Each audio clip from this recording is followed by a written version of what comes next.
हस्तरेखा और भाग्य दर्पण चैनल में आप सभी का हार्दिक स्वागत है।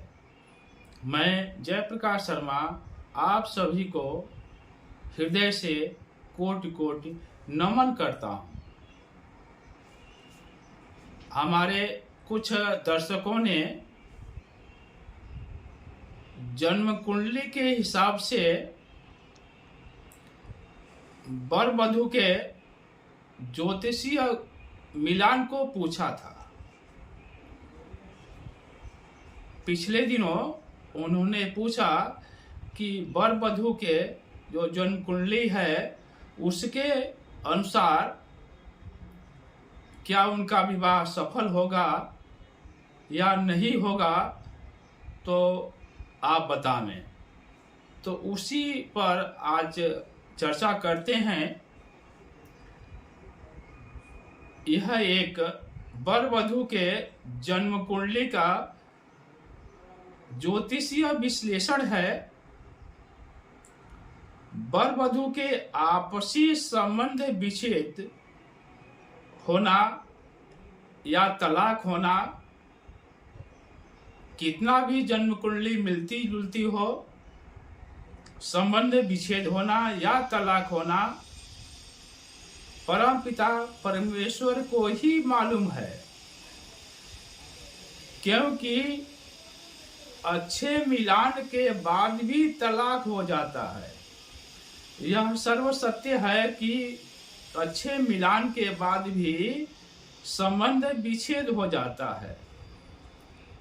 फिर भी गीता में भगवान श्री कृष्ण कहते हैं कि मनुष्य को केवल कर्म करने का ही अधिकार प्राप्त है, फल की इच्छा न करे।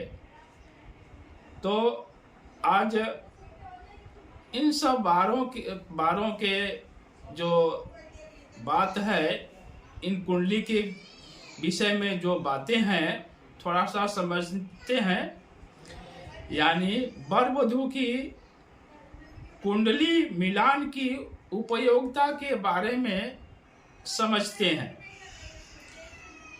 विवाह एक धार्मिक सामाजिक बंधन होता है।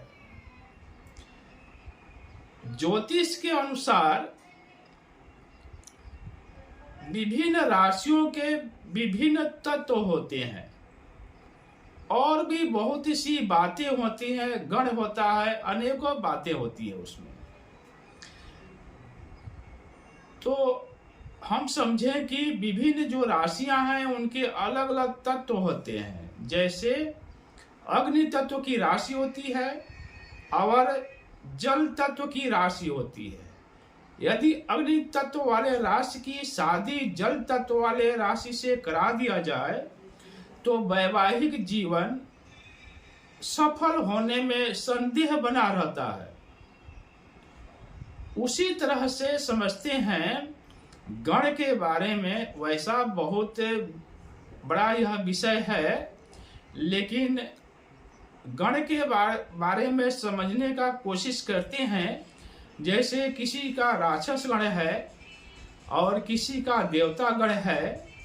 यदि दोनों की शादी करा दिया जाए तो जैसा कि आप जानते हैं कि राक्षस और देवता में आपसी संबंध नहीं होता है, पड़ता नहीं है। उसी प्रकार यदि इनकी शादी करा दिया जाए तो सफल शादी होने में संदेह बना रहता है।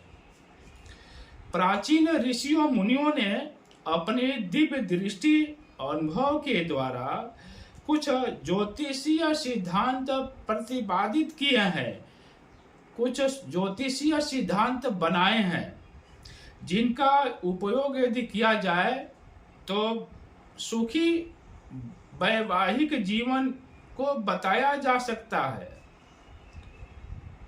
जैसे वर का लग्नेश जिस राशि में हो वही राशि यदि वधू की हो तो विवाह सुखदायी होता है।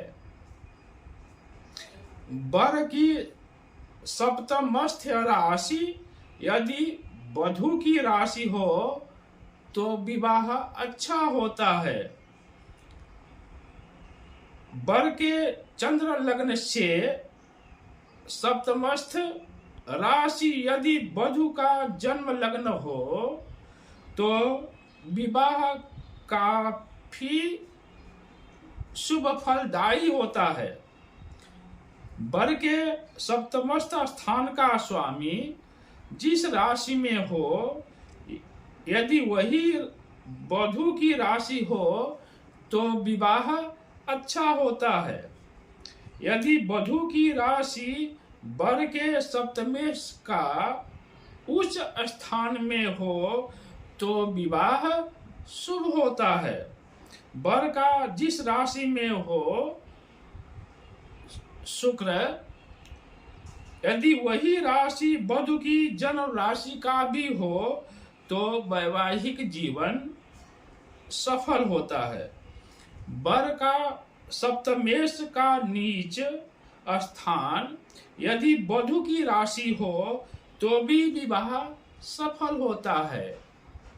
यह जानकारी यदि हमारे दर्शकों में थोड़ी सी भी यदि जन्म कुंडली के बारे में यदि समझते हैं तो जो मैंने बताया उसको आप समझ सकते हैं। यदि समझने की कोशिश करेंगे जन्म कुंडली के बारे में तो आप इन सब बातों को समझ लेंगे। नहीं तो जिसको जन्म कुंडली विश्लेषण का ज्ञान होता है वही इस बारे में पूरी तरह से समझ पाएगा। फिर भी आप सभी इसको समझने की कोशिश करें। धन्यवाद।